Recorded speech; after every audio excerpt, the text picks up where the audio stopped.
I am Aqsa एहसान and I am also a researcher in data science. तो आज का लेक्चर मैं आपको कन्वे करूंगी। तो अगर आपके प्रीवियस पाइथन लेक्चर से रिलेटेड कोई भी किसी को क्वेरी है, कोई चीज समझ नहीं आई या कुछ भी असाइनमेंट्स वगैरह में, तो आप अपने क्वेश्चंस पूछ सकते हैं। इज इट एनीवन जिसका कोई क्वेश्चन हो? नहीं है, चलें ठीक है।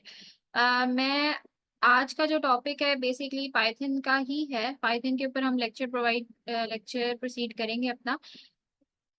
और मैं स्क्रीन शेयर कर देती हूँ। जैसे ही मेरी स्क्रीन शेयर होती है तो आप लोग मुझे बता दीजिएगा। सबको स्क्रीन शेयर हो रही है? Okay, good. अच्छा, तो जैसे कि एक चीज मैं क्लियर कर देती हूँ पहले।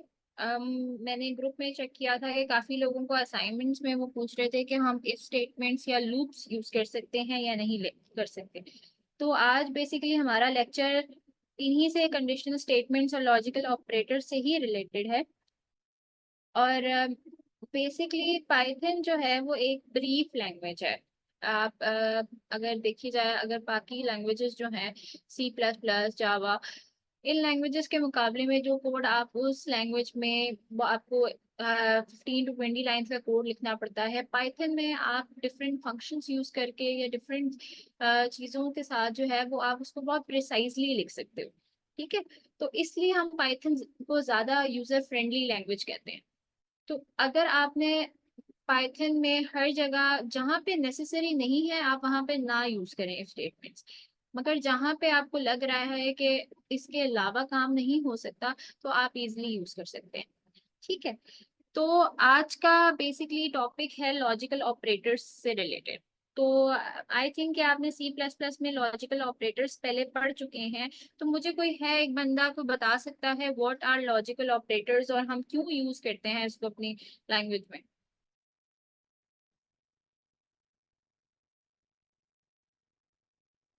एनीवन कोई बताना चाहे तो वो अपना हैंड रेज कर सकता है।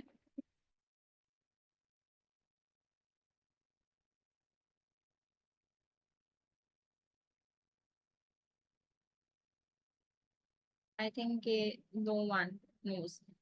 चलो मैं बता देती हूँ। बेसिकली लॉजिकल ऑपरेटर्स आप लोगों ने पहले पढ़ चुके हैं, जो एंड और जॉर ऑपरेटर्स होते हैं उनको हम लॉजिकल ऑपरेटर्स कहते हैं। बेसिकली जो ऑपरेटर्स हम लोग बाइनरी लैंग्वेज पे यूज करते हैं, बाइनरी लैंग्वेज के ऊपर यूज करते हैं, जो हम ट्रुथ टेबल्स पढ़ चुके हैं। आपने 9th 10th 11th 12th में भी पढ़ा होगा, इवन आप कंप्यूटर साइंस में भी पढ़ रहे होंगे।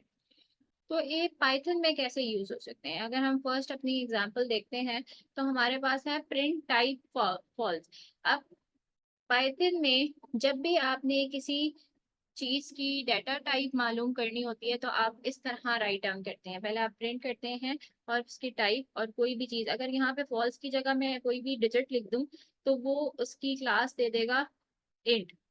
सिमिलरली अगर मैं यहाँ पे कोई डेसिमल पॉइंट या फ्लोटिंग पॉइंट लिख देती हूँ तो वो उसकी क्लास क्या बता देगा? फ्लोट। इसी तरह अगर मैंने यहाँ पे फॉल्स लिखा है, ट्रू और फॉल्स, तो उसने अपनी टाइप क्या, क्लास क्या बता दी है? बूल। इसी तरह अगर हम सेकंड पॉइंट पर आते हैं तो हमारे पास यहाँ पे है प्रिंट जीरो। यहाँ पे प्रिंट जीरो का मतलब क्या है कि हमारे पास जब हम लोग बाइनरी में काम करते हैं तो हमारे पास सिर्फ और सिर्फ हर चीज किस में कन्वर्ट हो जाती है? 0 और 1 की फॉर्म में। ये जैसे सबको पता होगा। तो इसलिए जीरो का मतलब हमारे पास क्या होता है? It's false. एंड अगर हम 1 कंसिडर करें तो हमारे पास उसका मतलब होता है ट्रू। तो इसी तरह जब हमने बूल जीरो का प्रिंट करवाया तो हमारे पास क्या चीज आ गई? फॉल्स। एंड हमने जब बूल 1 किया तो हमारे पास जो उसका आउटपुट आ रहा है वो ट्रू है। मूविंग टू नेक्स्ट, अगर हम लोग ये देखते हैं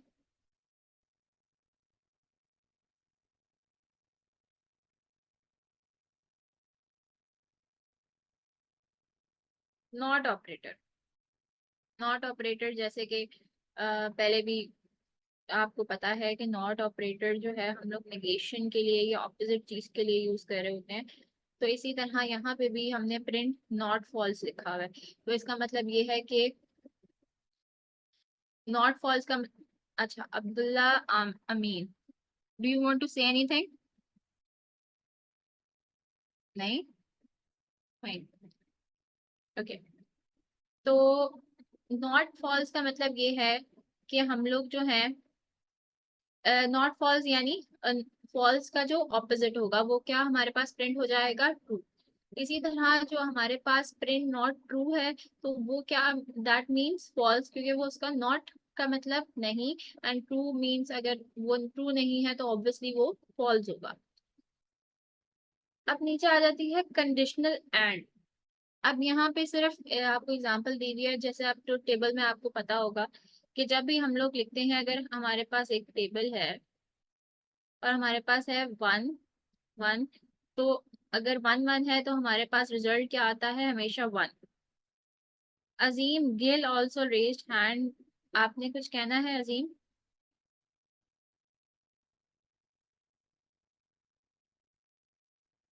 नहीं। इसके अलावा अगर हमारे पास यहाँ पे है वन जीरो, तो हमारे पास आगे आ जाता है रिजल्ट हमारा क्या होता है, जीरो। ओके। क्योंकि जब हम एंड की बात कर रहे होते हैं, एंड कंडीशन की मतलब यही होता है कि दोनों चीजें, अगर हमारे पास दो कंडीशंस हैं, ठीक है, अगर दोनों कंडीशंस फुलफिल हो रही हैं, इसका मतलब ये है कि हमारा रिजल्ट जो है वो समथिंग लाइक दैट वो ट्रू होगा। और अगर वो दोनों कंडीशंस फुलफिल नहीं हो रही तो हमारा रिजल्ट क्या है, फॉल्स है। तो इसी तरह वन जीरो का मतलब जीरो है, वन जीरो वन का मतलब भी जीरो है, और अगर हमारे पास जीरो जीरो है तो उसका मतलब भी जीरो है। ठीक है, ये चीज हो गई। तो इसी तरह यहाँ पे हमने लिखा हुआ है, हमने वन की जगह टू लिखा है, ये भी टू है, तो इसका हमारे पास रिजल्ट क्या आएगा, ऑब्वियसली टू। अगर हम लोग ट्रू फॉल्स देखते हैं, उसका रिजल्ट हमारे पास ऑब्वियसली फॉल्स, क्योंकि वो जीरो। अगर हम फॉल्स ट्रू देखते हैं तो ऑब्वियसली वो भी जीरो होगा। फॉल्स फॉल्स की बात करें तो वो भी जीरो होगा। अब हम इसको प्रिंट करते हैं, लेट्स सी कि हम लोगों ने जो चीज प्रिडिक्ट की है वो ही हमारे आंसर्स भी हैं कि नहीं। यहाँ पे अगर हम इसको प्रिंट करते हैं, ऑब्वियसली बात है, देखिए यहाँ पे मैंने आपको बताया था वन आएगा, तो ऑब्वियसली ये बात true, false false and false. अब हमारे पास सेकंड ऑपरेटर है और ऑपरेटर। और ऑपरेटर में क्या है, एंड में हमारे पास नहीं कि हमारे कंपलसरी है कि दोनों कंडीशंस अगर हमारी फुलफिल होंगी तो हमारा रिजल्ट ट्रू है। अगर हमारी एक भी कंडीशन उसमें से फॉल्स है और उसमें से फुलफिल नहीं हो रही, तो इसका मतलब ये है कि हमारा रिजल्ट फॉल्स है। और में क्या है, अगर हमारी दोनों में से एक कंडीशन भी फुलफिल हो रही है, इसका मतलब ये है कि हमारा रिजल्ट क्या है, ट्रू आएगा। सिमिलरली लाइक दैट, अगर हम लोग यहाँ पे ट्रू और ट्रू देख रहे हैं, इसमें से एक कंडीशन तो ऑब्वियसली हमारी ट्रू है, तो हम लोगों का रिजल्ट जो है वो ट्रू होगा। सेकंड में भी ट्रू और फॉल्स में एक कंडीशन हमारी ट्रू है, तो उसमें भी हमारा रिजल्ट ट्रू आएगा। फॉल्स और ट्रू में भी एक कंडीशन हमारी ट्रू है, तो उसमें भी ट्रू आएगा। और नेक्स्ट फॉल्स और फॉल्स में कोई कंडीशन हमारे पास ट्रू नहीं है, तो इसका मतलब हमारा रिजल्ट फॉल्स ही रहेगा। आप इसके आउटपुट भी देख सकते हो। ठीक है, यहाँ तक किसी का कोई सवाल, कोई चीज समझ ना आई हो तो यू कैन आस्क।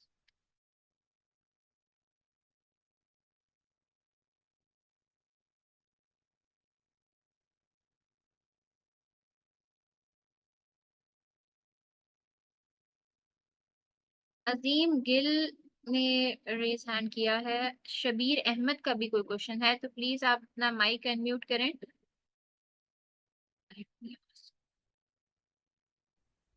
आवाज़ आ रही है मैम? शबीर, जी जी, जी शबीर। अस्सलाम वालेकुम मैम। वालेकुम सलाम। मैम ये जो हम काम कर रहे हैं इसमें कोई हमें वो इंपोर्ट तो नहीं करनी पड़ेगी कोई लाइब्रेरी वगैरह, या ये सिंपल ऑटो इसके अंदर होता है? ये ऑटो है, ये आपने कोई लाइब्रेरी नहीं इंपोर्ट करनी पड़ेगी यहाँ पे। अभी तो हम सिर्फ देखें, हम सिर्फ काम क्या कर रहे हैं, हम सिर्फ प्रिंट कर रहे हैं रिजल्ट्स।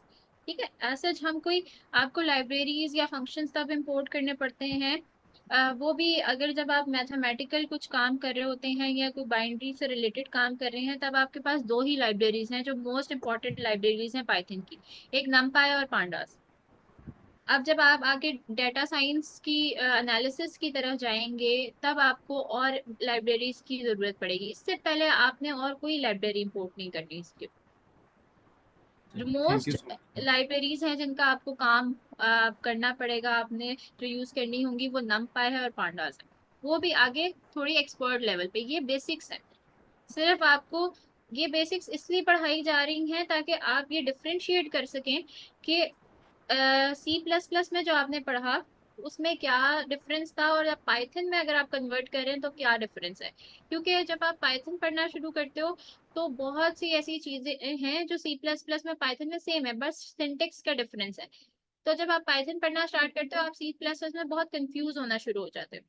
तो इसलिए आप कंपेयर कर सकें सारी दोनों लैंग्वेजेस को, क्योंकि आपने दोनों लैंग्वेजेस ऑब्वियसली, अगर कोई CS बैकग्राउंड के हैं और जो भी पढ़ रहे हैं, जो फोर्थ सेकंड सेमेस्टर के हैं, ऐसे तो नहीं ना पाइथन पढ़ लें और C++ आपको समझ ही ना आए और आप उसमें कंफ्यूज हो जाओ। तो इसलिए आप ये इस टाइम पे लॉजिकल ऑपरेटर्स, कंडीशन स्टेटमेंट्स आपको पढ़ाने का मकसद ये है कि आप उन दोनों लैंग्वेजेस को कंपेयर करें एंड दोनों लैंग्वेजेस को सेपरेटली सीखें, और आपको पता चले कि किस लैंग्वेज में किस चीज का क्या काम है।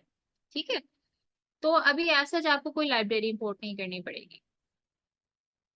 एनी अदर, किसी का कोई क्वेश्चन है? मैम जी जी मैम, आवाज अजीम। आ रही? जी जी अजीम। मैम आगे आपने यहाँ एक बताया था कि नॉट ट्रू और नॉट फॉल्स वाला। जी जी। तो ऐसी कंडीशन हमारे पास होगी जहाँ कि हम नॉट ट्रू और नॉट फॉल्स वाला इस्तेमाल करें? होती है जब आप आगे जब इन चीजों को, इन ऑपरेटर्स को यूज करते हैं ना, ये ऑपरेटर्स यूज होते हैं जब आप इफ स्टेटमेंट्स लगाते हैं, ठीक है, कंडीशनल स्टेटमेंट्स यूज करते हैं। तब जब आपके फंक्शंस होंगे, जब आप फंक्शंस बनाएंगे पाइथन में, या फिर आप किसी डाटा साइंस में मॉडल ट्रेडिंग ट्रेनिंग की तरफ आएंगे, तो समटाइम्स आपके उसमें जो पैरामीटर्स होते हैं वहां पे आपको यूज करना पड़ जाता है, निगेशंस वगैरह यूज करने पड़ते हैं। वो डिपेंड कर रहा होता है कि आप किस उसमें काम कर रहे हैं। बट इट्स कि आपको सिर्फ बताने के लिए मकसद के नॉट का मकसद क्या होता है, ये अभी आपको सिर्फ बताया जा रहा है।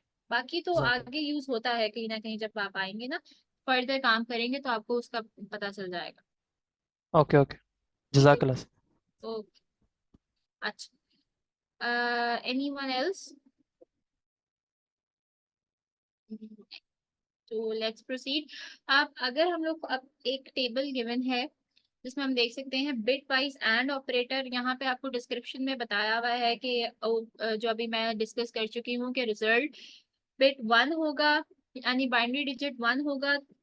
तब कब 1 होगा? जब बोथ ऑपरेंड्स जो हैं वो 1 होंगे, यानी बोथ कंडीशंस हमारी फुलफिल होंगी, तभी हमारा रिजल्ट 1 होगा, अदरवाइज हमारा रिजल्ट 0 है।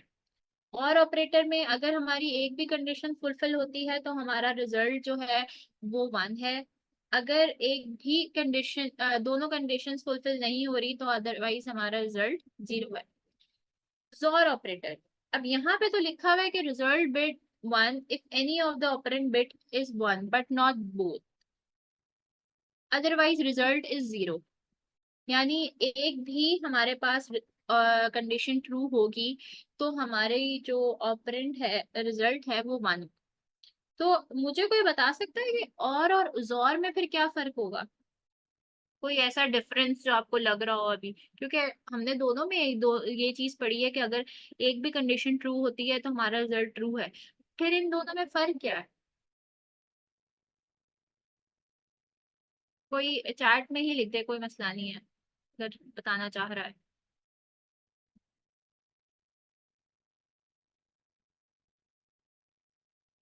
No one.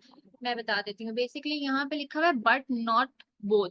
But not both का मतलब ये है कि हमने जोर में तो देखा था ना, जब दोनों कंडीशंस भी हमारी ट्रू हो रही थी तो हमारा रिजल्ट ट्रू था। अब जोर में क्या है, दोनों कंडीशंस ट्रू नहीं हो रही, दोनों कंडीशंस ट्रू हो रही हैं तब भी हमारा रिजल्ट फॉल्स है। यहाँ हमारा रिजल्ट तब ही ट्रू होगा जब हमारी जो कंडीशंस हैं वो दोनों डिफरेंट होगी, एक ट्रू होगी और एक फॉल्स होगी, तभी। और अगर दोनों फॉल्स हैं तब भी हमारा जो रिजल्ट है वो 0 है।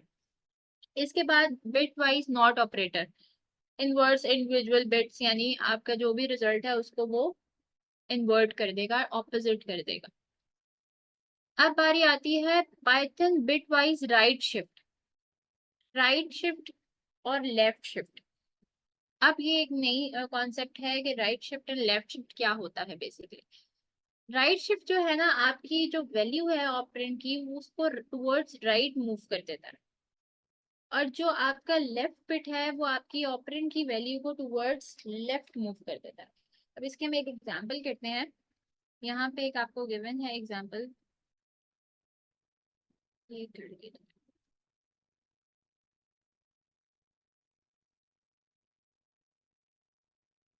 अब यहाँ पे हमारे पास है 2 and 3। 2 and 3 का मतलब ये है एंड ऑपरेटर है, यानी हम हमारी कंडीशन तब ट्रू होगी जब दोनों जो हमारे पास कंडीशंस हैं वो ट्रू होंगी, रिजल्ट हमारा तब ट्रू है। अब हम लोग यहाँ पे हमारे पास ये डिजिट्स हैं, तो हमने ऑब्वियसली इस चीज को बाइनरी में कन्वर्ट करना है। अगर आपको ये पता हो कि जब हम 2 को लिखते हैं बाइनरी में 2 लिखा जाता है 2 इज इक्वल्स टू 0 1 0, ठीक है, और 3 लिखा जाता है 0 0 1 1।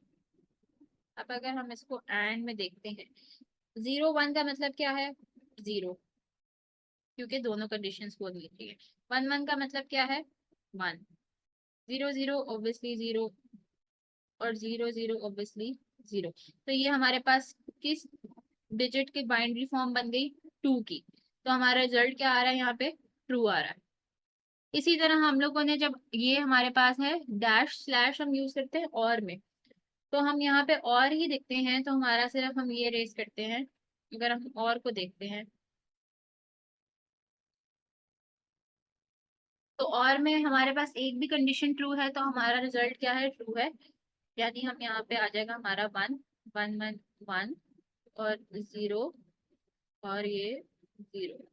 यानी हमारे पास ये अब जो बाइनरी बन रहा है वो किस की बाइनरी फॉर्म है, 3 की, तो हमारे पास रिजल्ट 3 आ गया।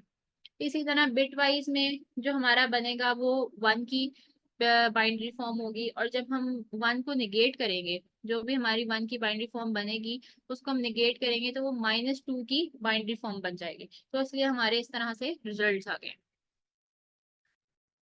ये है। इसके अलावा अब हम आगे देखते हैं राइट और लेफ्ट शिफ्ट।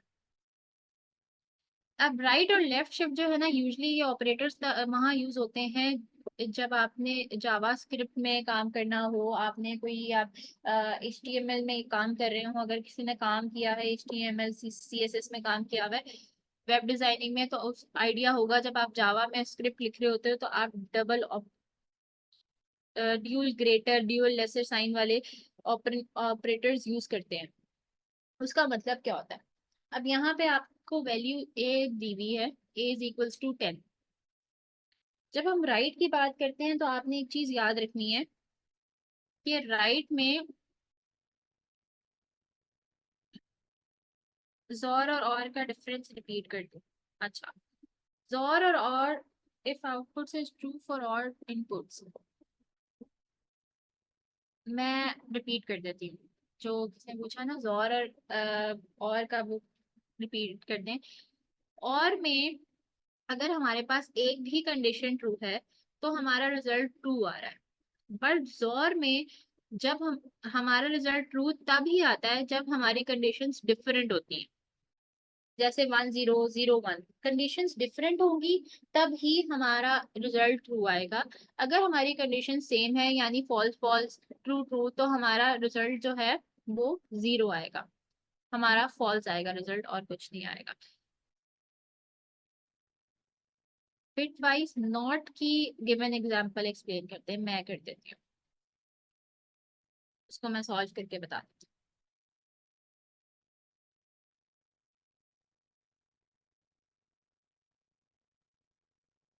मैं यहाँ पे आपको और जोर वाला भी सॉल्व कर देती हूँ। अब जोर का, अब 2 2 का हमने 3 3 देख लिया, हम लोगों ने इसको बाइनरी फॉर्म में लिखते हैं। बाइनरी फॉर्म में लिखेंगे तो हमारे पास आ जाएगा, 2 की बाइनरी फॉर्म थी हमारे पास, राइटिंग को इग्नोर कीजिएगा प्लीज। 0 0 1 0 और उसकी थी 1 1, ये 3 की है 0 0। अब जोर में हमने बात की है कि कंडीशंस डिफरेंट होंगी तो रिजल्ट बनाएगा। सिर्फ इसी में कंडीशन डिफरेंट है तो हमारा यहाँ 1 आएगा और यहाँ पे 0 0 0। ठीक है। अब इसका मतलब ये बाइनरी फॉर्म जो बन रही है हमारे पास, ये बाइनरी फॉर्म होती है 1 की। अगर हम 1 डिजिट को इस बाइनरी फॉर्म में लिखेंगे तो हमारे पास ये फॉर्म आती है। इसलिए यहाँ पे रिजल्ट आ रहा है हमारा 1। अगर हम इसी 1 को निगेट करते हैं, यानी इसका रिवर्स, इसका हम निगेशन लेंगे तो रिवर्स आ जाएगा, यानी जहां 0 है वहां 1 आ जाएगा। 1 1 1 और ये 0। ठीक है। तो इसका मतलब ये है कि यहाँ पे हमारा रिजल्ट -2 क्यों है, क्योंकि अगर आपने बाइनरी डिजिट्स पढ़े हो तो आपको आइडिया होगा कि अगर हमारा स्टार्टिंग जो हम बाइनरी में लिखते हैं वो 0 है, इसलिए शो करता है कि हमारा जो डिजिट है जिसको हम कन्वर्ट करें वो पॉजिटिव है। और ये हमें शो कर रहा होता है कि ये 1 जो है वो नेगेटिव है, नेगेटिव स्टार्ट है। ठीक है, पॉजिटिव नंबर नहीं है, नेगेटिव नंबर है। और बाकी जो है वो हम लोग जब -2 को हम लोग बाइनरी फॉर्म में लिखते हैं तो हमारा ये बाइनरी फॉर्म इस तरह से आती है। वो तो आप लोगों को आइडिया होगा कि किस तरह हम लोग डिजिट्स को बाइनरी फॉर्म में कन्वर्ट कर रहे होते हैं। अगर कोई इशू है उसमें तो फिर आप बाद में ग्रुप में डिस्कस कर सकते हैं, तो वो फिर मैं आपको अलग से एक्सप्लेन कर दूंगी। ठीक है। तो आई होप कि आपको ये समझ आ गया होगा कि किस तरह आया है। ठीक है। अब नेक्स्ट आ रहा है हमारे पास शिफ्ट ऑपरेटर।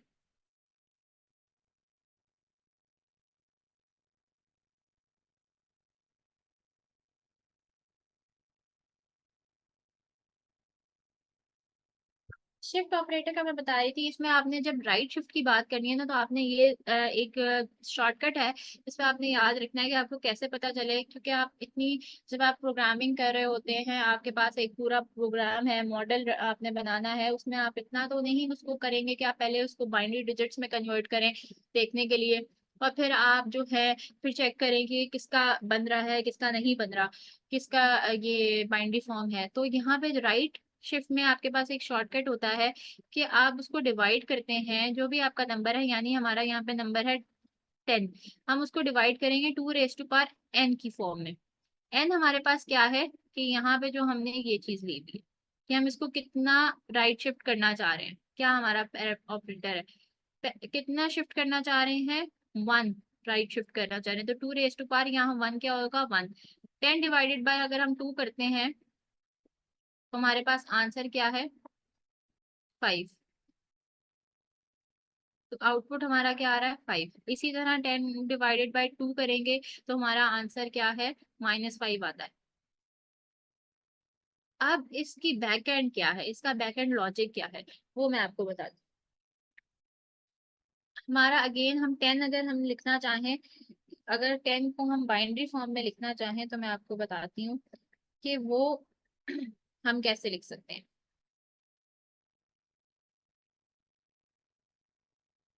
एक ये हो गया, इसको हम रेस कर देते हैं। ये चीज समझ आ गई 2 रेज़ टू पावर n वाली इस सबको, आई थिंक आ गई है।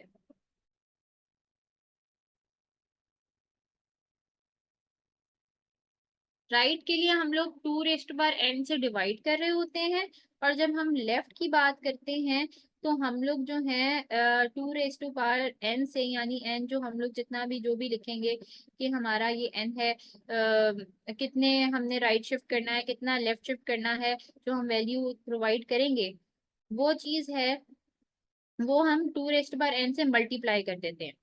ठीक है। तो अब हम लोग यहाँ पे जब हमारे पास 10 है तो हम इस 10 को कन्वर्ट करेंगे पहले उसमें बाइनरी में। मैं यहाँ पे आपको लिख के दिखाती हूँ।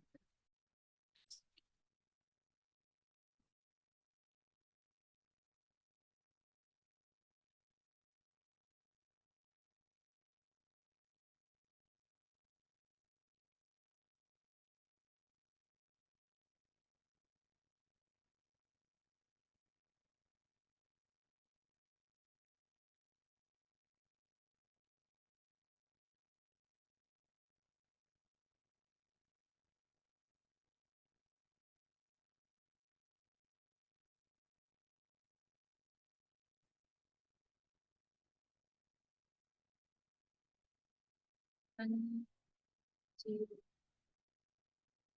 1 0, ठीक है। अब राइट शिफ्ट का मतलब क्या है कि वन राइट शिफ्ट उस साइड पे हो जाएगी इस तरह, यानी वन शिफ्ट हो जाएगा यहाँ, हमारे पास ये शिफ्ट वन हो जाएगा, ये और फिर हमारे पास ये शिफ्टिंग हो जाएगी। अगर टू शिफ्ट होते तो टू वैल्यूज आगे शिफ्ट हो जाती राइट साइड पे, इसी तरह लेफ्ट साइड के लिए है। ठीक है, तो जब हमारी टू राइट शिफ्ट हुई तो ये हमारे पास बाइनरी वैल्यू बन गई वैसे 5 की। तो ये बैक एंड हम लोग इस तरह से काम कर रहे होते हैं, जब हम पहले उसको बाइनरी डिजिट्स में कन्वर्ट करते हैं, फिर उसको लेफ्ट या राइट शिफ्ट करते हैं। वन वैल्यू राइट शिफ्ट है, वन वैल्यू टू शिफ्ट है। अगर हम लोग यहाँ पर लेफ्ट की बात कर रहे हैं तो 2 रेज़ टू पावर n है हमारे पास। 2 रेज़ टू पावर n का मतलब ये है कि ऑब्वियसली हमारे पास यहाँ पे भी वन है, तो ये टू आ जाएगा। अगर हम टू को 10 से मल्टीप्लाई करते हैं और -10 से मल्टीप्लाई करते हैं तो हमारे पास आंसर्स क्या आ रहे हैं, 20 और -20। तो इसका मतलब ये है कि हम डायरेक्टली इसको शॉर्टकट वे में भी जज कर सकते हैं कि हमारा जो आंसर्स है वो क्या है। इससे रिलेटेड किसी का क्वेश्चन है जो इसमें ये चीज समझ ना आई हो, क्योंकि ये चीज नहीं थी आप लोगों के लिए, तो आप अपने हैंड्स रेज ऑन कर सकते हैं।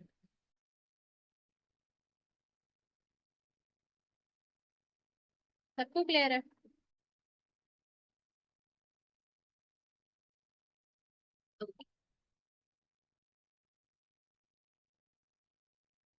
शबीर शबीर जी बोले।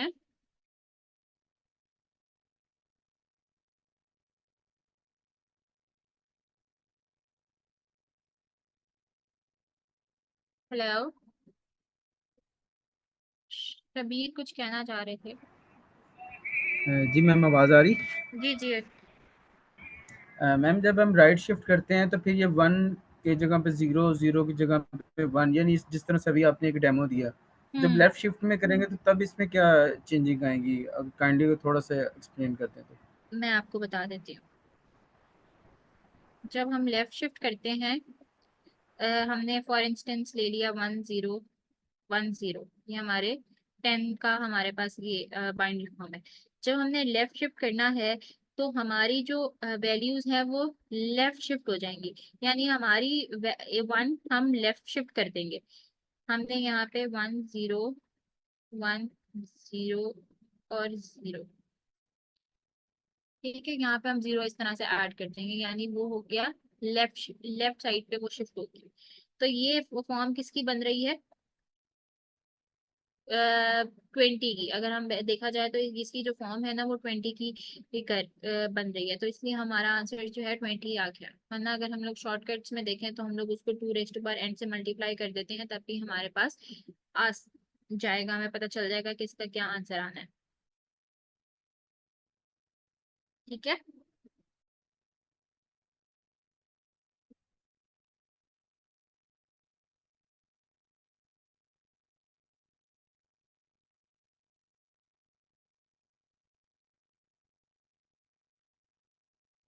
अब नेक्स्ट पे चलते हैं।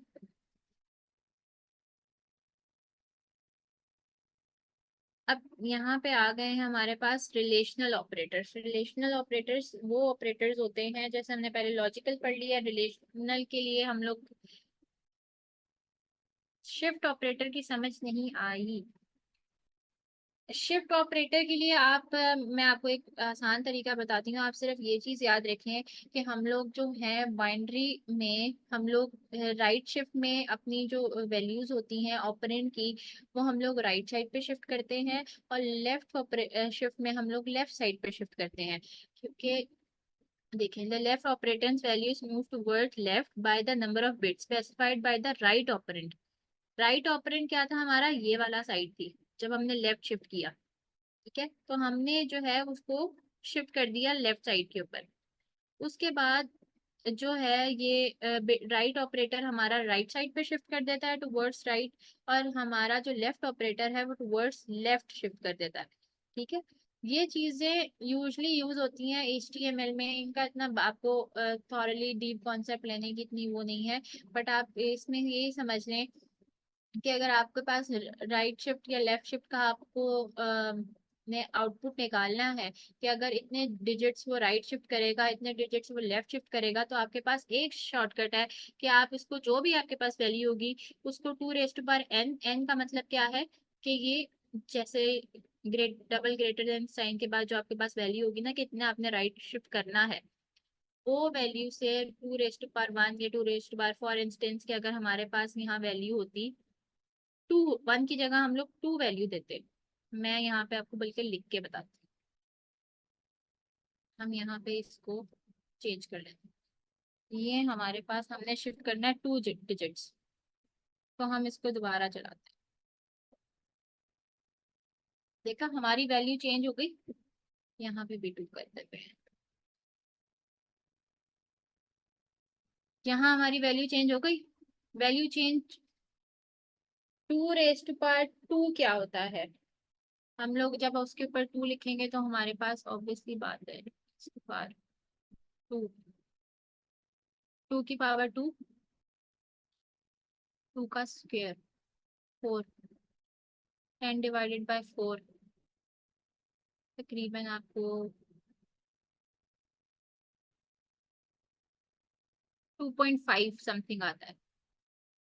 तो अभी हम लोग जो हैं वो हम सिर्फ डिजिट्स में यूज कर रहे हैं, तो हमारे पास जो वैल्यू है वो 2 आ गई है। हमारे 0.5 क्योंकि हम लोग इंटीजर्स में काम कर रहे हैं, हम फ्लोट्स में काम नहीं कर रहे, और ये वैल्यूज आती ही इंटीजर्स में है। जब आप बाइनरी टू इंटीजर कन्वर्ट करते हैं तो आपको फ्लोट में आप काम नहीं कर रहे होते। ठीक है, तो इसी तरह जब आप वैल्यूज की चेंज करते रहेंगे तो आपकी वैल्यूज चेंज होती रहेंगी, आउटपुट की भी। ठीक है, आई थिंक आपसे क्लियर हो गया होगा। अलीजे, अलीजे जी, आपका कोई क्वेश्चन है?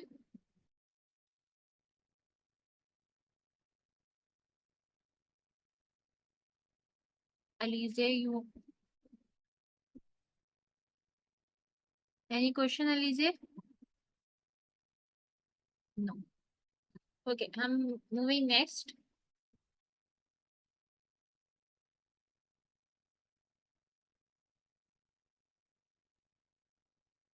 अब हमारे पास आ गए रिलेशनल ऑपरेटर्स। ज्यादातर आपके पास कंडीशंस में आगे प्रोग्रामिंग में ये ऑपरेटर्स आपके बहुत यूज होंगे कंडीशनल स्टेटमेंट्स में, जहाँ पे आपने दो चीजों के रिलेशंस के मुताबिक आपने अक्सर सी प्लस प्लस में कोड किया होगा रिलेटेड टू, आपने जब ग्रेड सेट करने होते हैं 90+ मार्क्स हुए तो आपके पास ये ग्रेड आएगा। अगर 80 से 90 के दरमियान में आपके पास मार्क्स हुए तो आपके पास बी ग्रेड आएगा। इस तरह से जब आप कंडीशन सेट करते हैं तो वहां पे आपके ऑपरेटर्स क्या कौन से यूज कर रहे होते, आप कौन से ऑपरेटर्स यूज कर रहे होते हैं? ग्रेटर लेसर के। अब यहाँ पे प्रिंट करके 4 > 5, यहाँ पे आपको सिर्फ ये बता रहा है कि ये चीज फॉल्स है या ट्रू है, 4 5 से ग्रेटर है या लेस है। तो ऑब्वियसली बात है 4 लेस है। शिफ्ट ऑपरेटर्स कहाँ यूजफुल है? शिफ्ट ऑपरेटर्स मैंने आपको बताया ये आप तब यूज कर रहे होगे अगर आपने HTML CSS में काम किया हुआ है, आप विजुअल स्टूडियो पे या जावा में काम करते हो, तो आप यूजली आप देख रहे होते हो कि जब आप कोई वेबसाइट डिजाइन कर रहे हो या कुछ इस तरह से डिजाइनिंग कर रहे हो, तो आप तब वहां पे यूज कर रहे होते हो कि इतने आपने शिफ्ट्स करने हैं। मैं यानी आपने कोई डिजाइनिंग करनी है, CSS में आप डिजाइन लेआउट डिजाइन कर रहे हैं और आपने कोई कलर शिफ्टिंग करनी है, आपने लेआउट बताना है कि इतने ये जो इमेज है ये आप इमेज प्रोवाइड कर रहे हो और आप चाहते हो कि वो लेफ्ट साइड पे इतना शिफ्ट हो जाए या राइट साइड पे इतना शिफ्ट हो जाए, तो वो चीजें जो है आप लोग तब यूज कर रहे होते हो। डबल साइंस आपके ग्रेटर और लेसर के तब उसकी कोडिंग में यूज कर रहे होते हो। पाइथन में एज सच इसका इतना वो नहीं है। ठीक है, ज्यादातर आप तब वहां यूज कर रहे होते हो, बट समटाइम्स आप अगर पाइथन में काम कर रहे होते हो तो आप कोई इस तरह से डिजाइनिंग वगैरह पाइथन की लैंग्वेज में कर रहे हो तो आप फिर तब यूज कर सकते हो। ठीक है, रिलेशनल ऑपरेटर्स की हम बात कर रहे थे। रिलेशनल ऑपरेटर्स में ऑब्वियसली बात है 4 > 5 नहीं है, तो ये फॉल्स आ गया हमारे पास आंसर। 4 < 5 है, ये लेसर का साइन है, तो हमारे पास ट्रू है। 4 < और इक्वल टू 4 इक्वल टू वाली कंडीशन हमारी सेटिस्फाई हो रही है तो ऑब्वियसली ट्रू। 4 लेसर और इक्वल टू 4, तो वो भी हमारी इक्वल टू की कंडीशन ट्रू हो रही है, तो हम लोगों ने ट्रू कह दिया। 4 इक्वल टू 4, इसमें हम लोग डबल इक्वल लगाते हैं। नॉट इक्वल में इस तरह से हम लोग प्रूव करते हैं। अगर हम लोग यहाँ, मैं ये कर दूं कि यहाँ पे 5 लिख दूं, तो यहाँ ट्रू था, अब यहाँ पे फॉल्स आ गया। यहाँ पे अगर यहाँ पे 5 लिख दूं तो यहाँ पे ट्रू आ जाएगा। ठीक है। अब नेक्स्ट हमारा काम है अरिथमेटिक ऑपरेटर्स।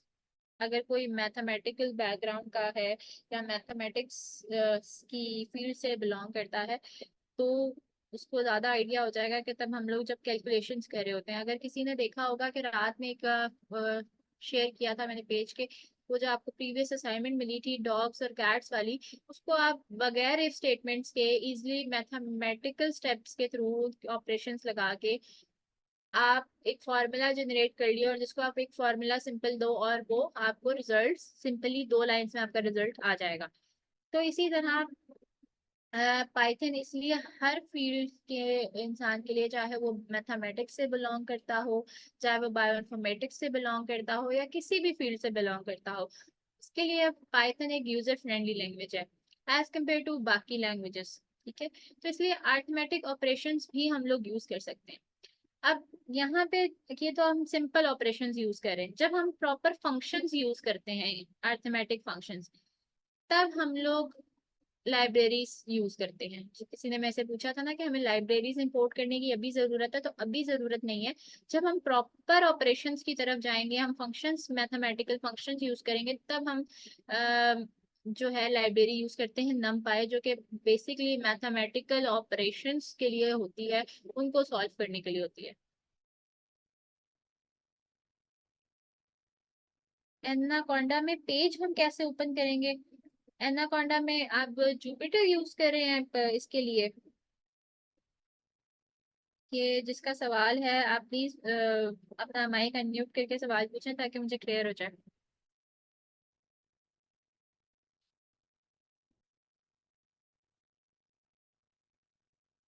हाँ, तो आप जुपिटर में, आप नोटबुक आपके पास, जब आप जुपिटर ओपन करते हैं साइट पर, आपको आपके राइट साइड पर, पेज के राइट साइड पर आपको वहां पे न्यू पे आप क्लिक करेंगे तो शायद आपको पाइथन, नोटबुक पे क्लिक करेंगे शायद तो वहां पे पाइथन लिखा हुआ आएगा, तो पाइथन को ओपन करेंगे, वहां जाकर न्यू नोटबुक है। ये चीज मैं आपको ग्रुप में बता दूंगी, कोई आपको उससे रिलेटेड क्वेरी हो तो आप मुझे स्क्रीनशॉट भेजिएगा ग्रुप में, तो मैं आपको फिर उस टाइम पे गाइड कर दूंगी। जुपिटर पे किया था काम। अच्छा, मेरी ना एक सजेशन है आपको कि जब आप काम कर रहे होते हैं, अभी आपने सिर्फ प्रैक्टिस करनी है, आप एक प्रॉपर मॉडल ट्रेनिंग की तरफ नहीं आए। मॉडल ट्रेनिंग में भी जब आप बहुत ही हैवी मॉडल्स को यूज कर रहे होते हैं, तो आप तब जुपिटर, एनाकोंडा वगैरह वाले मॉडल्स यूज करते हैं, क्योंकि जुपिटर का ना कुछ अलग सेटअप है। वहां पे आपको लाइब्रेरीज भी डिफरेंट इंपोर्ट करनी पड़ती हैं। आपको प्रॉपर काम करने के लिए जो प्रॉपर साइंटिस्ट होते हैं, डाटा साइंटिस्ट होते हैं, और जिन्होंने बड़े बड़े प्रोजेक्ट्स करने होते हैं, वो जो है वो जुपिटर पे काम करते हैं, क्योंकि उनको 1 से 2 दिन अपना पूरा जुपिटर का सेटअप करने में टाइम लगता है। तो अभी अगर आप लोग प्रैक्टिस कर रहे हैं ना, तो आप गूगल कोलैब आपके लिए प्रैक्टिस के लिए सबसे बेस्ट है, क्योंकि एक तो वो आपको ऐप के लिए इजी है, अब इजी टू यूज है। जुपिटर पे काफी चीजें डिफरेंट हो जाती हैं, तो जब आप सीख जाएंगे प्रॉपर, तो फिर आप जुपिटर पे काम करें, आपके लिए बहुत इजी होगा। अभी आपके लिए इजी वे ये है कि आप गूगल कोलैब पे काम करो। ठीक है। अब मैं नेक्स्ट इस पे आ रही हूँ। सिंपल ऑपरेटर्स हैं, हमने डायरेक्ट प्लस का साइन लगाया तो 12 + 66 हमारे पास आंसर आ जाएगा। यहाँ पे माइनस आ जाएगा, माइनस करके यहाँ पे स्टैरिक का मतलब ये है कि 6 × 9 है, ये 2 ÷ 4 है। अब ये डबल डिवीजन साइन है, डबल डिवीजन साइन को हम कहते हैं फ्लोर डिवीजन। फ्लोर डिवीजन का मतलब ये है कि जब हम डिवाइड करते हैं, इसकी मैं आपको पहले ऐसे सॉल्व करके बताती हूँ। 17 ÷ 2, 17 ÷ 2 करें, 2 × 1 = 2, 16 होता है, 2 × 8 = और 8 के बाद हमारे पास रिमाइंडर समथिंग आ रहा होता है, ये 8 है हमारे पास। 8 पॉइंट समथिंग आएगा, 8.1 आएगा, या 8.1 समथिंग आएगा। 17 हमारे पास, तो अगर हम 2 से डिवाइड करें, तो फ्लोर डिवीजन का मतलब ये है कि जो चीज आपके करीब है, यानी हम लोग डबल डिविजन्स लगा के हम इस पॉइंट को जो है हम इग्नोर करते हैं और हम इसको सिर्फ 8 में कन्वर्ट कर देते हैं। ठीक है, तो जो नियरेस्ट वैल्यू होती है, जब आप डिवीजन करते हैं, जो नियरेस्ट वैल्यू होती है आप उसमें इसको कन्वर्ट कर देते हैं, आप फ्लोट नहीं यूज करते, इसलिए हम ये डबल डिवीजन का साइन यूज करते हैं। यानी अगर हमारा डिवीजन के बाद पॉइंट्स में आंसर आना है तो वो उसको इंटीजर्स में करते, पॉइंट्स खत्म करते, राउंड ऑफ करके। राउंड ऑफ भी नहीं, जो नियरेस्ट होता है उसमें फिर आपको कन्वर्ट कर देते हैं। अब ये जो डिवीजन का साइन है ये ऑब्वियसली रिमाइंडर है कि अगर हम लोग 15 डिवाइड करें 4 से, जो जो हमारे पास रिमाइंडर आएगा वो ये होगा, रिमाइंडर हमारे पास आ जाएगा। 4 डबल स्टेरिक 3 का मतलब क्या होता है? 4 डबल स्टेरिक 3 का मतलब अगर हम सिंगल स्टेरिक लगाएं तो यानी दोनों डिजिट्स हैं मल्टीप्लाई हो रहे हैं। अगर हम डबल स्टेरिक लगा रहे हैं यानी जो दूसरा डिजिट है वो पहले डिजिट की पावर में आ रहा है, यानी ये इसका मतलब है 4 पावर 3। ठीक है, तो ये इस तरह से है। अब हम इसको चला के देख लेते हैं कि हमारे आंसर्स क्या आ रहे हैं।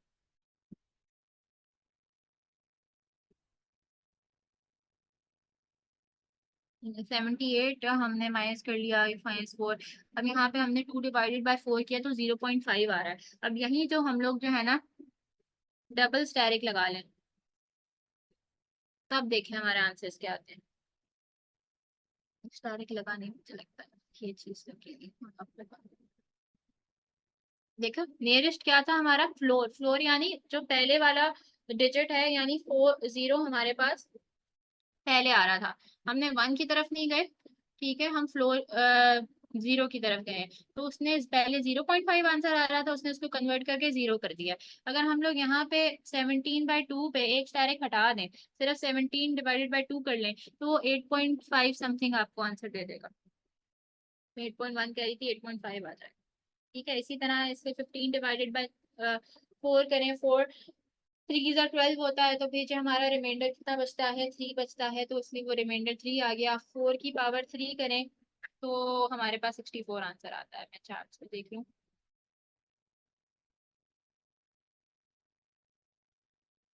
कोर्स इंस्ट्रक्टर ने करवाया था, बेसिक आप कर रहे हैं तो आप करें, बट मेरी बस एक सजेशन थी कि एज इन मैंने जो एक्सपीरियंस किया हुआ है उससे रिलेटेड मैं आपको सजेस्ट कर रही थी कि आप गूगल कोलैब यूज करें तो आपके लिए ज़्यादा इजी है।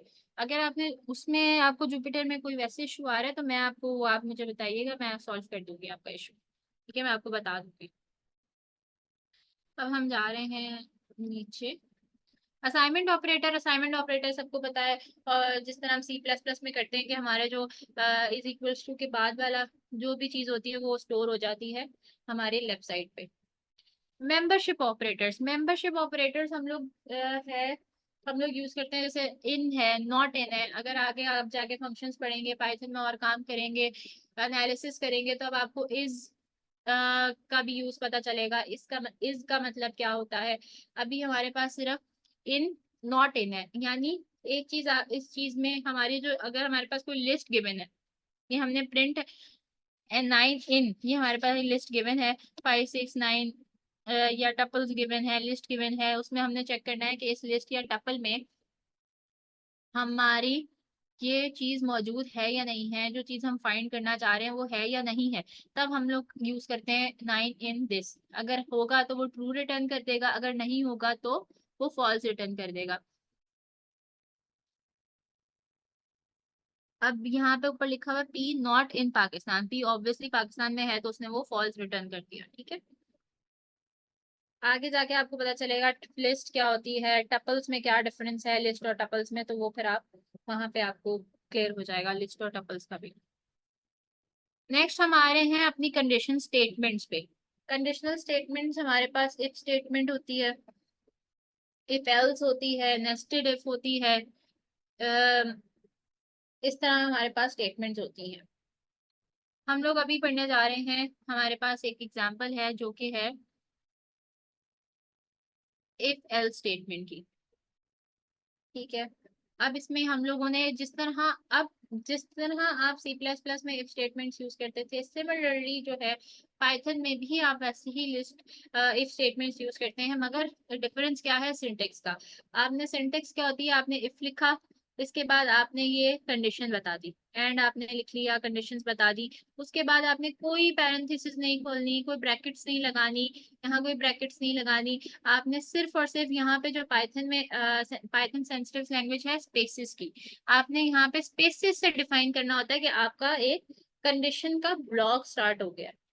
अगर मैं इसको स्पेस को खत्म कर दूं तो वो मुझे एरर देगा, देखा, इंडेंटेशन एरर, यानी expected indented block after if statement, यानी कि हमारे पास अभी वो ये हमारा जो कोड है वो इस चीज को स्पेसिफाई नहीं कर पा रहा कि हमारा इफ स्टेटमेंट का कंडीशनल ब्लॉक कौन सा है। तो इसलिए हमने ब्लॉक को स्पेसिफाई करने के लिए हम इसको स्पेस देते हैं, इंडेंटेशन एरर इसको कहते हैं। ठीक है, तो अब इसमें ये है कि हमने एज को रिस्टोर किया है, हम इनपुट ले रहे हैं यूजर से एज, हमने इंट यहाँ पे डाटा टाइप डिफाइन की है। अगर हम यहाँ से इंट को हटा दें तो इसका मतलब ये है कि हमारी डाटा टाइप कोई भी हो सकती है, उसको हम फ्लोट ले लेंगे। इंट स्पेसिफाई करने का चीज ये है कि ऑब्वियसली बात है, एज आप डेसिमल्स में थोड़ी ले सकते हैं कि आप किसी की एज 8.5 ईयर्स तो होती नहीं है, 8 9 ईयर्स होती है। तो ऑब्वियसली बात है कि हम लोग यहाँ पे हमने स्पेसिफाई कर दी हमारी data type. Int input enter the age, वो एज एंटर करेगा, यूजर से हम एज ले रहे हैं। अगर हमने कंडीशन लगा ली if age is greater than equal to 18 and age is less than equal to 40, यानी दोनों कंडीशंस में यहाँ एंड का मतलब ये है कि दोनों कंडीशंस ट्रू होनी चाहिए। अगर दोनों कंडीशंस ट्रू है हमारी, तो हमारे यहाँ पे प्रिंट हो जाएगा एलिजिबल फॉर दिस स्कॉलरशिप। अगर हमारी एक कंडीशन ट्रू है तो वो एल्स प्रिंट हो जाएगा। अब इसको हम चलाते हैं, हम यूजर से इनपुट लेते हैं। पहले हमने एंटर द एज करनी है, तो हम क्या एज, अगर हम 18 से 14 के दरमियान में कोई एज डालते हैं, दैट इज 25। हमने 25 डाली तो वो eligible for the scholarship examination आ गया। अगर हम इसको दोबारा चलाएं और हम 18 से तो अबव ग्रेटर देन डालते हैं एज, मगर वो 40 से लेस देन नहीं होगी, यानी हम 56 एज डालते हैं जो कि 18 से तो बड़ी है मगर 40 से लेस नहीं है। हम इसको एंटर करते हैं तो वो ऑब्वियसली हमारी एक कंडीशन ट्रू हो रही है, दोनों कंडीशन ट्रू नहीं हो रही। और अगर मैं यहाँ पे और लिख दूं तो फिर इसका मतलब ये है कि एक ही कंडीशन ट्रू हो रही है, तो वो इफ वाली स्टेटमेंट जो है वो उसको भी ट्रू कर देगा, जो हमारी इफ के अंदर स्टेटमेंट है वो प्रिंट हो जाएगी। तो अभी क्या आ गया हमारे पास, not eligible for this scholarship. Next हम जा रहे हैं, सेम है। अब यहाँ पे इक्वल टू का जो हमने ऑपरेटर पढ़ा है, इक्वल टू का हम उसको इफ स्टेटमेंट में यूज करें कि अगर एज 18 के इक्वल है तो यू आर अ टीनेजर। अब यहाँ पे चलाते हैं, फॉर इंस्टेंस के 18 के इक्वल नहीं है, 17 है एज, कुछ भी नहीं आया क्योंकि हमने इसमें एल्स दिया ही नहीं था। अगर वो 18 के इक्वल नहीं था तो उसने आगे से कुछ रिटर्न नहीं किया, कोई प्रिंट चीज नहीं की। अगर हम इसको एल्स लिख देते, अगर सिर्फ हम एल्स यहाँ पे लिख देते,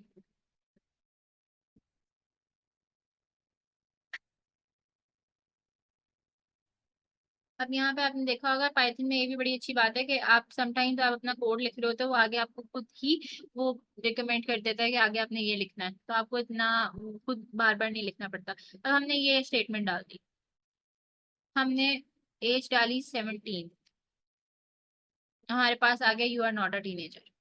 अगर हम एज डालते हैं 18 तो हमारे पास आ जाएगी you are a teenager age. Next है मिनिमम फाइंड करना है कौन सा हमारे पास स्मॉलेस्ट नंबर है। उसके लिए हमने क्या किया, हमने नंबर 1 लिया, नंबर 2 लिया, नंबर 3 लिया। हमने तीनों नंबर जो है ना हम इनपुट करा रहे हैं। हमने पहले नंबर 1 और नंबर 2 में चेक किया और नंबर 1 और नंबर 3 में चेक किया, यानी 1 is less then 2 and 1 is less then 3, यानी 1 दोनों नंबर से अगर छोटा है तो हमने प्रिंट क्या करना है, 1 सबसे छोटा है। ठीक है, अगर हम लोग ये कह दें एल इफ, अब इसमें एल इफ का मतलब क्या है, जब हम लोग इफ एल्स स्टेटमेंट्स यूज करते हैं, एक तो इफ स्टेटमेंट होती है मगर एल्स इफ स्टेटमेंट्स भी होती हैं, वो यूज करते हैं, तो हम उसमें जो हमारी सी लैंग्वेज थी हम उसमें प्रॉपर लिखते थे एल्स इफ, और फिर आगे हम कंडीशन लिखते थे। यहाँ पे आपका सिंटेक्स चेंज हो जाता है, यहाँ पे आपको एल्स इफ वाली अगर कंडीशन जाते हैं तो आप ई एल इफ लिखते हैं, एल इफ, ये आपका सिंटेक्स है। ठीक है, तो आपने फिर एक और कंडीशन लगाई कि 2 is less then 3, 2 is less then 3, तो इसका मतलब ये है कि नंबर 2 जो है वो सबसे ज्यादा स्मॉलेस्ट है। एल्स हमारे पास क्या है कि अगर दोनों कंडीशंस ट्रू नहीं है तो इसका मतलब नंबर 3 सबसे ज्यादा स्मॉलेस्ट है। अब इसको हम चला के देखते हैं। पहले हमने फर्स्ट नंबर इनपुट कराना है, फर्स्ट नंबर हमारे पास है 3, सेकेंड नंबर हमारे पास 5, 7, स्मॉलेस्ट इज 3, फर्स्ट नंबर। अगर हम लोग इसको दोबारा चेक, सेकेंड नंबर को स्मॉलेस्ट रखते हैं, 4, 2, 6, स्मॉलेस्ट इज 2, तो हमारी रिजल्ट्स ठीक आ रहे हैं।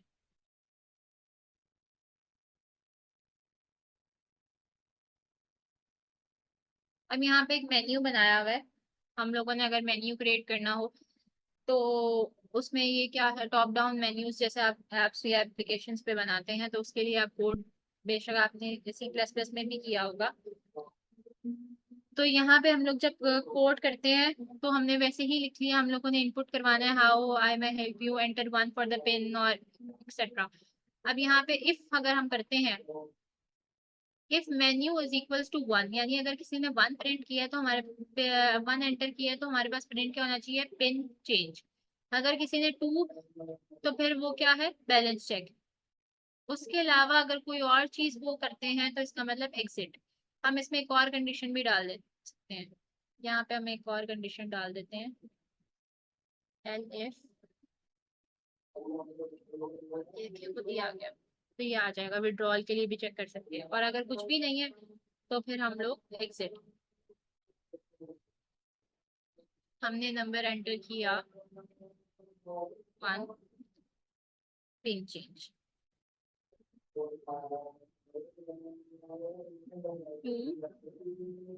बैलेंस 3, विड्रॉल, और अगर हम 4 प्रिंट कर एंटर करते हैं तो हमारे पास एग्जिट, हम एग्जिट कर जाएंगे इस मेन्यू में से। तो दिस वाज टुडेज लेक्चर। अगर इसमें से आपको कुछ समझ नहीं आई, कोई चीज कंडीशंस में समझ नहीं आई, तो आप अपने एक एक करके क्वेश्चंस पूछ सकते हैं।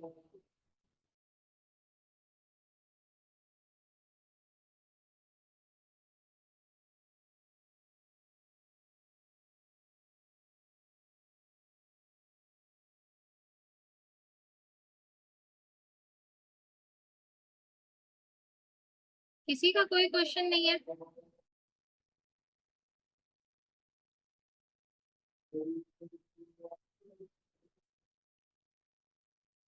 आप काफी फायदा ले सकते हो। अब आपको अगर एक फॉर इंस्टेंस आपका यहाँ पे एरर आ रहा हो तो आप जेमिनाई से पूछ सकते हैं, वो एरर आपको एक्सप्लेन कर सकते हैं आपको। अब मैंने, आपने ये भी चेक किया होगा कि मैं कोई चीज लिख रही थी यहाँ पे, अगर मैं इसको दोबारा यहाँ पे चेंज करती हूँ और अगर मैं एल एफ लिखती हूँ,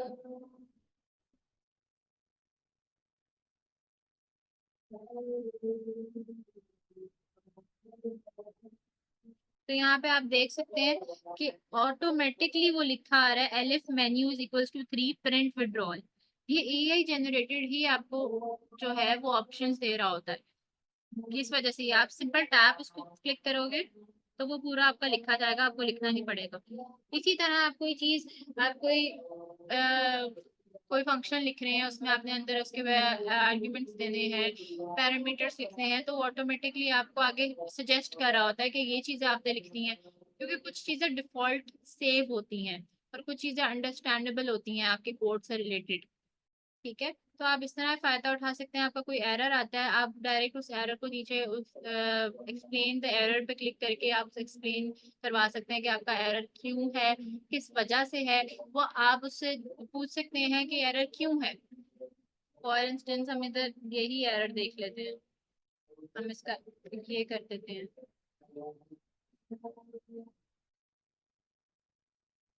ये एरर आया, एक्सप्लेन एरर। यहाँ पे नेक्स्ट स्टेप्स पे जाओ। ये आपको जेमिनाई ने ये थिंकिंग कर रहा है कि आपको एक्सप्लेन करके दे देगा कि इसमें क्या एरर है।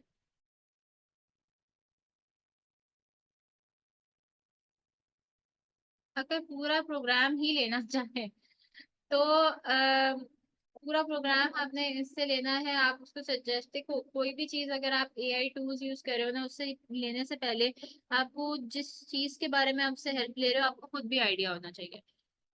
अब अगर आपको खुद ही आइडिया नहीं है आप किस में काम कर रहे हो, आपको किस से रिलेटेड चीज चाहिए, बिकॉज इन मॉडल्स को भी हम ह्यूमंस ने ही जनरेट किया है।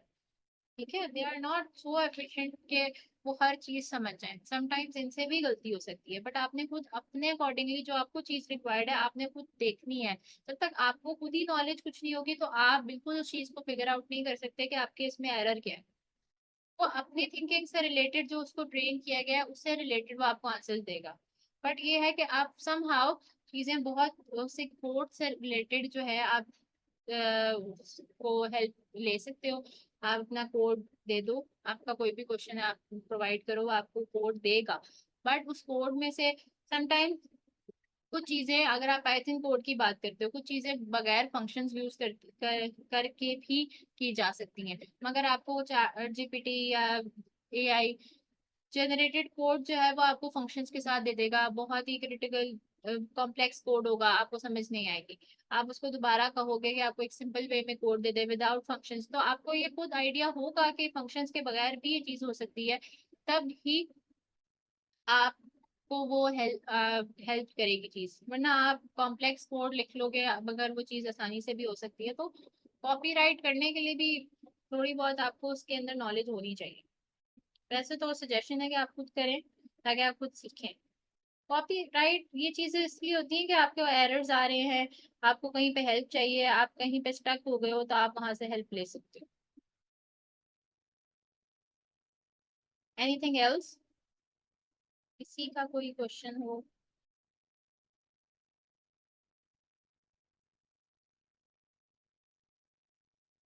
अगर किसी का कोई क्वेश्चन नहीं, अजीम जी बोले।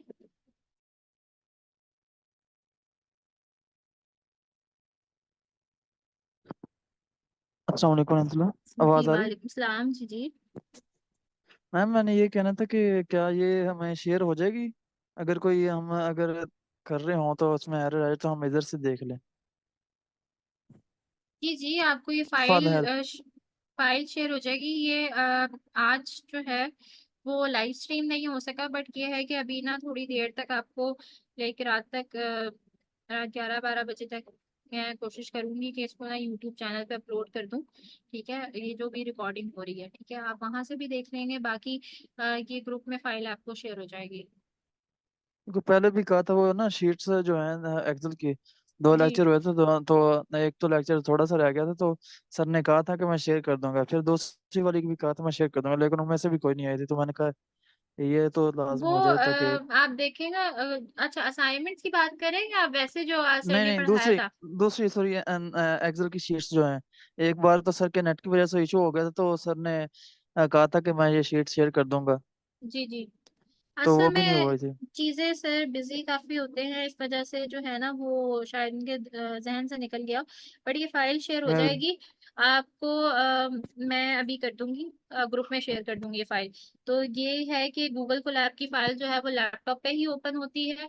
अगर आप लोग यस। ओपन करोगे तो आपको फोन पे ओपन नहीं होगी, आप लैपटॉप पे ओपन कर लीजिएगा।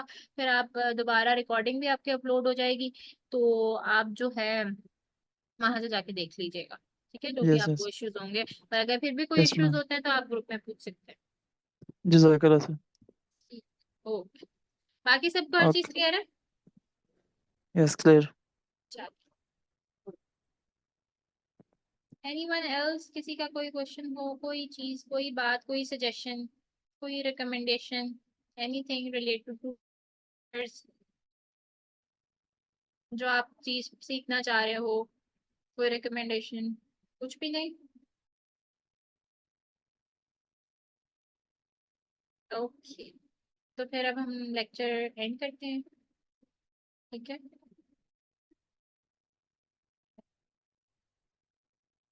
ओके मैम, इफ पॉसिबल आप एक्सेल शीट एडवांस में भेज दिया करें तो बेटर है। हाँ चलें, मैं इस चीज़ को डिस्कस कर लूंगी सर के साथ कि हम एडवांस में भेज दें, ठीक है? तो वो जैसे भी सर बताएंगे तो फिर हम उस तरह से कर लेंगे, नो इश्यूज। बाकी ये वाली शीट तो मैं आपको भेज दूंगी, ये आप अपने लैपटॉप से ओपन कर लीजिएगा। उस्मान आई थिंक ये उनकी बात कर रही हैं, असाइनमेंट्स की बात नहीं करी। आई डोंट नो कि बाकी फाइल्स भी हैं वहाँ पे, कि आप चेक कर लीजिएगा, गूगल डिस्क्रिप्शन में भी फाइल्स के लिंक्स हैं वहाँ पे, शेयर हुई नहीं है। कि अगर नहीं, अगर फिर भी नहीं मिलती हैं आपको तो फिर आप बता दीजिएगा, वो फिर हम चेक कर लेंगे। ठीक है। उस अहमद सेइंग के वहाँ पे सारी एक्सेल फाइल्स अपलोड हुई नहीं है, तो आप लोग का जिस भी लेक्चर से रिलेटेड जो भी एक्सेल फाइल आपको रिक्वायर्ड है वो आप अपने उस लेक्चर के जो लाइव सेशन है उस लेक्चर के डिस्क्रिप्शन में आप चेक कर सकते हैं। कुछ दिन बाद इंशाल्लाह प्लेलिस्ट बन जाएगी, तो वो फिर और इजी हो जाएगा आपके लिए, तो वहाँ पे अपलोड हो जाएगी। बाकी आई होप कि आपको सारी चीज़ें क्लियर हो गई हो जो आज मैंने लेक्चर दिया है। अगर किसी का फिर भी कोई क्वेश्चन होता है, बाद में कुछ समझ नहीं आती लेक्चर दोबारा देखने के बाद, तो वो आप एनी टाइम ग्रुप में पूछ सकते हैं, ठीक है? So I am just ending this lecture now. अल्लाह हाफिज।